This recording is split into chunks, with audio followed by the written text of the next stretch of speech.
Nigeria Employers Consultative Association seeks effective implementation of Central Bank of Nigeria's foreign exchange code. Oil prices slip as U.S. inventories rise. Japan and Aussie stocks rise after Wall Street declines overnight. Most Asia markets closed for holiday. The program is Business Express, reaching you from Abuja, Nigeria's capital. I am Benny Adams, your guide.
It's time to talk business in details.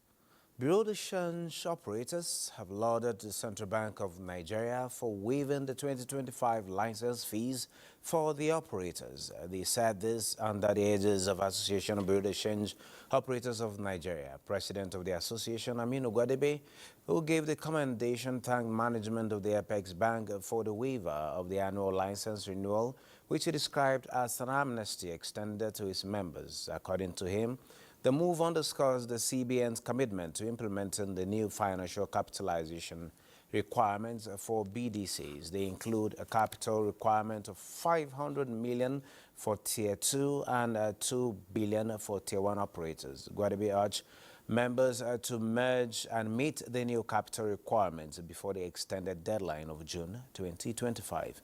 He also appreciates the CBN's launch of the Nigeria Foreign Exchange Code, designed to promote ethical conduct among dealers in the market.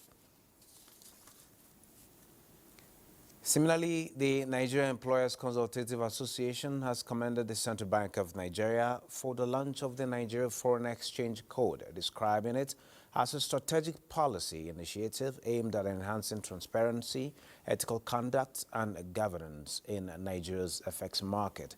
Director General of NECA Adewale Smart Oyerinde, who stated this, said the introduction of the FX code is a commendable step towards enhancing transparency, integrity, and professionalism in Nigeria's foreign exchange market. This, he added, aligns with NECA's advocacy for policies that foster a conducive business environment and economic stability. He further emphasized that the code will not only promote ethical conduct among market participants, but also bolster investor confidence, which is crucial for economic growth. The U.S. dollar firms against peers after Fed holds a rate steady. How much is the Naira exchanging for other currencies? Let's have a look.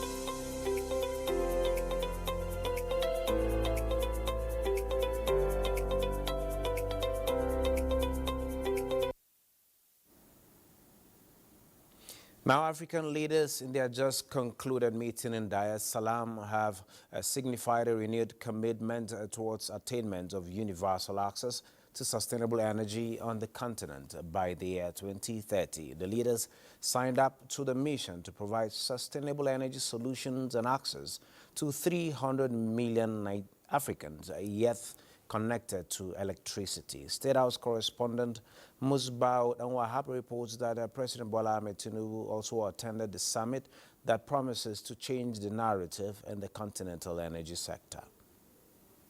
We have to accelerate our collective efforts to fast-track the solution for SDG 7, but also the Paris Agreement, and propel Africa to become a clean energy powerhouse. Governments must drive reforms. The private sector, all my friends and partners here, you need to invest with confidence and trust. And we in the development banks, we must deliver the financing, we must uphold accountability. This will demand hard work and vision. But remember, all this is within reach if we do this together. The African Development Bank and the World Bank have developed a very clear path to achieving the 300 million access goal. Together, the African Development Bank and the World Bank will commit $40 billion towards the Mission 300. Now, Africa Energy Summit, which we just watched, the leaders there say they are committed to energy transformation with more than $50 billion backing from global partners. And to speak on what this means for the African continent is an energy expert, Bala Zaka. He joins us virtually from Lagos. Mr. Zaka, welcome to Business Express. Thank you. I understand that one of the aims of the summit is actually to boost utility efficiency, attract private investment, and expand clean cooking solutions to more than 300 million Africans are the target. Yes, it's about lighting up Africa, it's about energy solutions. What's your take on this? About the number, I was impressed. It was a good number. I was impressed about it. But you're talking about an average of 60 million African citizens getting electricity per year in the next 5 years. So you're talking about 300 million citizens. That's excellent as far as I'm concerned, because I personally believe in the African Union core values, which is respect for diversity and teamwork. You know, we should always think Africa above all. There should be transparency and accountability. There should be integrity and impartiality. You know, we should also have efficiency and professionalism, but most importantly, there should be information and knowledge sharing as cross-fertilization. So my belief is this: the leaders, as we describe them here, you know, because in this context, I mean, leaders are to citizens just like what parents are to children. So it's an association where leaders met now to make that a possibility. It's something I believe is achievable. But by the time we start cascading it now to the implementation, it has to be implemented based on individual countries. And once we start doing that, then we have to start looking at it from our own perspective as Nigerians. What number do we intend to achieve? To what extent can Nigeria be lit between now and the year 2030? Okay, great. For me, I also believe, and I also believe that a good number of Africans out there also believe that access to electricity is actually a fundamental human right. And without it, countries and people cannot thrive, businesses cannot grow, young people cannot be industrious. Now, this is why they are looking at providing this electricity to this number of people as a critical first step. How do we get to achieve this? Yes, I understand the World Bank as well as the African Development Bank are not working alone. They are working with our development partners, talking about Abuja, and I don't know where Nigeria comes in at this particular point in time. To come in, because you're talking about a country of more than 200 million citizens. In this case, we're talking about both corporate citizens and individual citizens, relying on less than 10,000 megawatts of electricity. I mean, once you look at it from that angle, you will know that our strategic industrial sectors will suffer. Our strategic commercial sectors will suffer. Our strategic domestic sectors will suffer. So if we don't do something about energy, then I mean we can never talk about economic prosperity. And if there is no economic prosperity, we are not going to have political prosperity or political power. You can only have political power when you have economic power. Another thing again you need to check and see again is this: if all the industrial sectors are not doing well, and we have seen companies that are still collapsing due to lack of energy or high energy cost, that means company income tax is going to go down. Pay as you earn tax is going to go down. So when you look at it technically, tax is a major revenue for all countries. But when we look at it from the context of Nigeria, if taxes are not there, then a major source of revenue has been cut out or shut out. So it is necessary in the interest of Nigeria we do something about it. And I'm happy they didn't restrict themselves to only renewable energy or one form of energy. In the case of Nigeria, I mean, there is renewable energy. We have fossil fuel. We also have hydro. Then we need to do something about it. I mean, when you look at our gas reserves, Nigeria is more of a gas nation than an oil nation. From our natural gas, we can drive gas turbines to generate electricity. If we also need to be guided, Nigeria is a member of a cartel called Gas Exporting Countries Forum, with headquarters in Doha, Qatar. And Nigeria, that technically means Nigeria should be as lead as Qatar. From our natural gas, we will be able to get ammonia. From ammonia, we will be able to get urea. From urea, we will be able to boost agriculture by having enough fertilizer. So Nigeria is well positioned. We have the raw material, we have the human capital. All we need is to start the implementation with proper policies.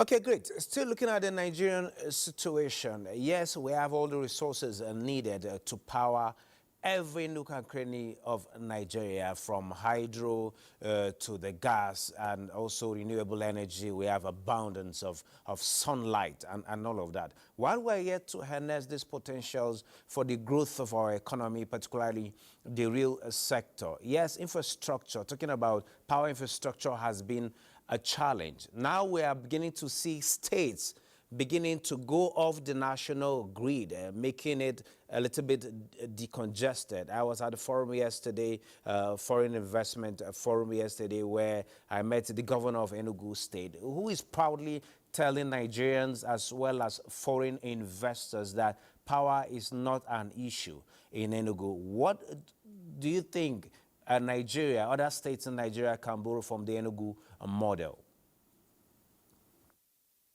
I mean, when you talk about grid generally, you are either talking about on-grid, mid-grid, or off-grid. When you look at Enugu, you are now talking about Nigeria, the states or the regions seeing themselves as federating units. Whatever we can do to generate electricity or generate power is needed. Because when you look at it, the way things are, without power, you will not have good health. Even the epidemic we are talking about that Nigeria is experiencing today, we are experiencing serious epidemic because there is no water. How can you get water? You can only get water by having electricity to pump water from the boreholes. We've heard about health institutions not having light. We've heard about teaching hospitals not having light for many months. We've heard about different places. We've heard about processing units, not having electricity or power. So it is something that is imperative. We need to have it done, because if you don't, I can tell you, let's tell ourselves the truth, investors will not come in. Even the investors that have been shying away from operating in Nigeria.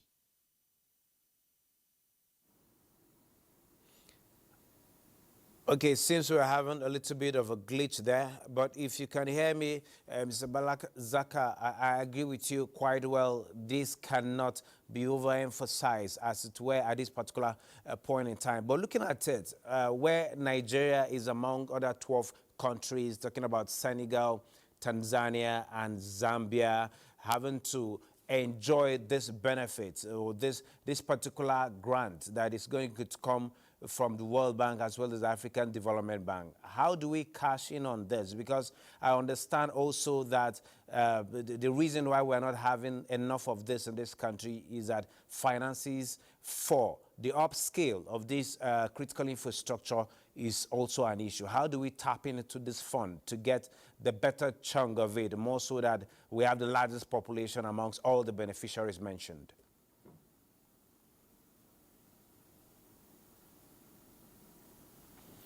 Okay, it seems at this point we've lost contact with.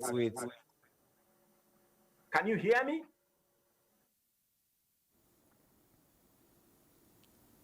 Okay, Mr. Zaka, I said for Nigeria, how do we cash in on this opportunity where Nigeria is amongst 12 countries singled out as beneficiaries, talking about Senegal, Tanzania, and Zambia, amongst others? If you look at it, we have the largest population, we have the largest resource base. How can we utilize this? You know, the first thing is not to just think about the money. The major thing is to plan. If you want to have partnership, show that you are organized, show that you are capable. If you want to bring in partners to come and partner with you in education, show that you can manage your schools, even as government. If you want to bring partners to manage your aviation sectors, show that you can also manage it yourself. You must negotiate from the point of strength. If you want to bring in partners to come and manage your hospitals, show that you can do something with the few hospitals that we have. That is the way you bring in partners. Then, as far as I'm concerned, the privatization of the Nigerian power sector, to me, was ill-advised, because to me, it's a complete failure.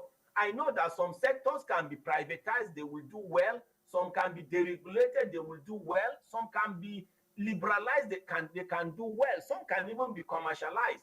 But as government, let us even show that we can do it ourselves. When you show that you can do it yourself, when partners are coming, they will respect you and you can negotiate from the point of strength. Most of the time, we show that we are not capable as Nigeria or Nigerian government. And that's why investors have no regard for us, whether they are Nigerian investors coming from the diaspora or they are multinationals. Whatever we have, let us show that we can manage it. And when you're talking about the grant, it's in like manners. Let's show that we have the capabilities to do the little that we can to advance our country and our economy and our power sector. And once we get such grant, then responsible and credible investors will come in and partner with Nigeria. Okay, great. I agree with you that Nigeria is actually work in progress as it is. But in all of this, where is the place of sustainability? Yes, it's not just enough to attract such kind of investments. How do we retain this investment for the benefits of our economic growth? Why Nigeria is not being respected is because we have shown that in the area of sustainability, we have failed. So we need to recalibrate our strategies. We had refineries before. We couldn't sustain them. And that's why others that we are inviting to come in and partner with us to revive our refineries are not respecting us. We had our aviation sector before. We refused to sustain it and manage it. That's why when we invite partners to come in and partner with us, they have no respect for us. There was a time we had electricity that was working. It was because we couldn't manage it. So sustainability has been an issue. We had very good health sector before. Foreigners were coming to our hospitals. We couldn't sustain them. We had good education system in Africa. Foreigners were coming to Nigerian universities and polytechnics. So sustenance is an issue. We need to do something about that, because in a country of more than 100 universities and 100 polytechnics, it is very unfortunate to say that we cannot even generate electricity ourselves. It is very unfortunate to say we cannot manage our hospitals. Our people have to travel abroad. It is very unfortunate to say we cannot manage our refineries. So when you look at it, I totally agree with you. It's one thing to get the partners. It's one thing to go into relationship, but sustainability is a factor. And we need to come up with policies that will make sure we don't have new structures, whether health sectors, education, or power sectors, built or put in place. But sustainability is something that we must put at the forefront. Sustainability is a problem in Nigeria, but it can be fixed with good leadership, direction, and policies. Thank you very much, Mr. Bala Zaka. On that note, is about implementation, actionable implementation of those policies to take us to where we should be in the coming years. Thank you for sharing your thoughts with us at this time. Thank you. Great. Now, coffee prices surged to record highs above $3.60. Let's now take a trip to the commodities market.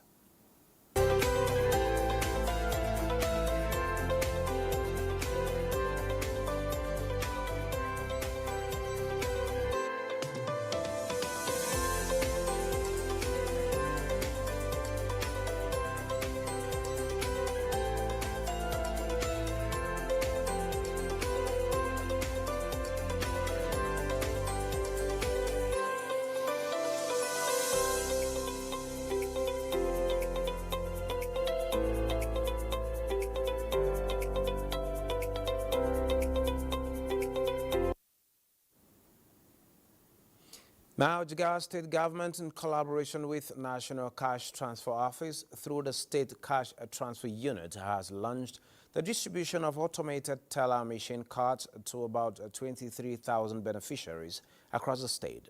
Mohammed Musa Askira reports that this is courtesy of Renewed Hope initiative of President Bola Ahmed Tinubu.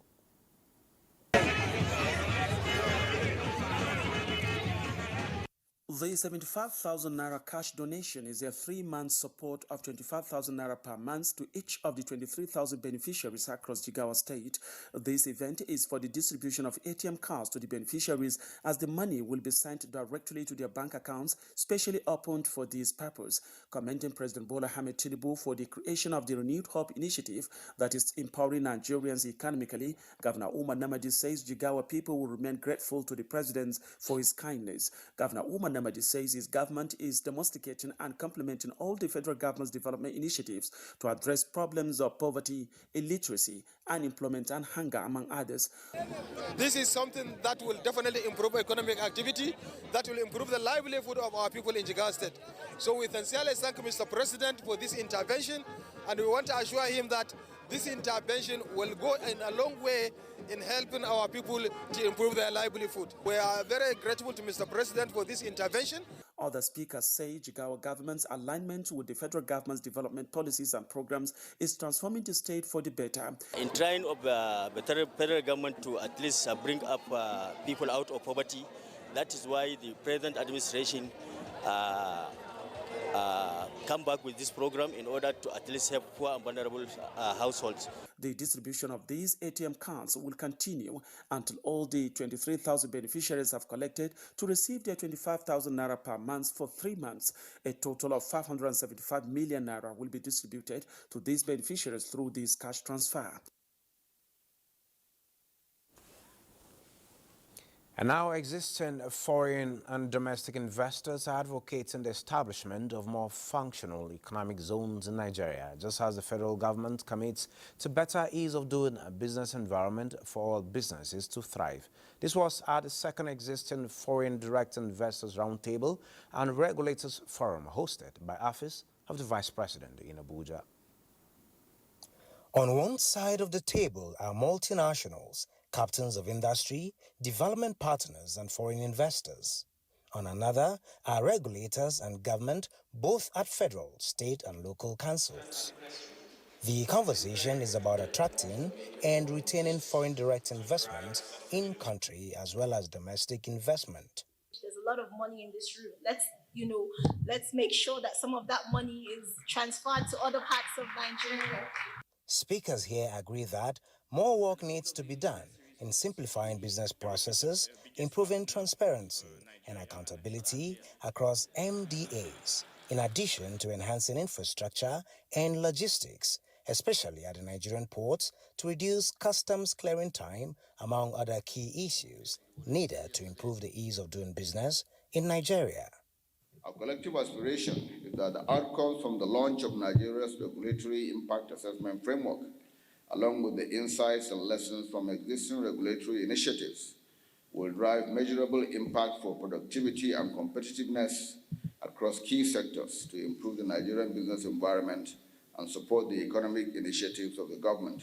The launch of Nigeria's regulatory impact analysis framework is a game changer as the stakeholders believe it will go a long way in deepening sectoral reforms, especially in high-impact sectors of agriculture, manufacturing, and ICT.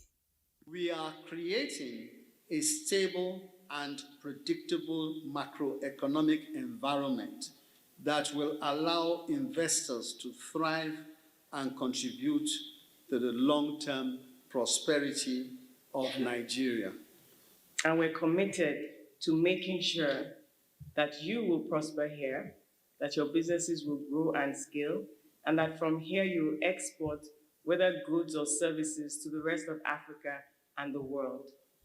With more incentives and returns on investment promised, all parties agreed that only a firm handshake between public and private sectors would lead to achieving set goals. Well, on that note, we end this edition of Business Express. We value your feedback, so keep the comments, observations, and suggestions coming. Be informed that all previous episodes are available on YouTube on NTA's social media platforms. Business Express returns tomorrow at 3 p.m. Do keep a date with us as you keep thinking and doing business.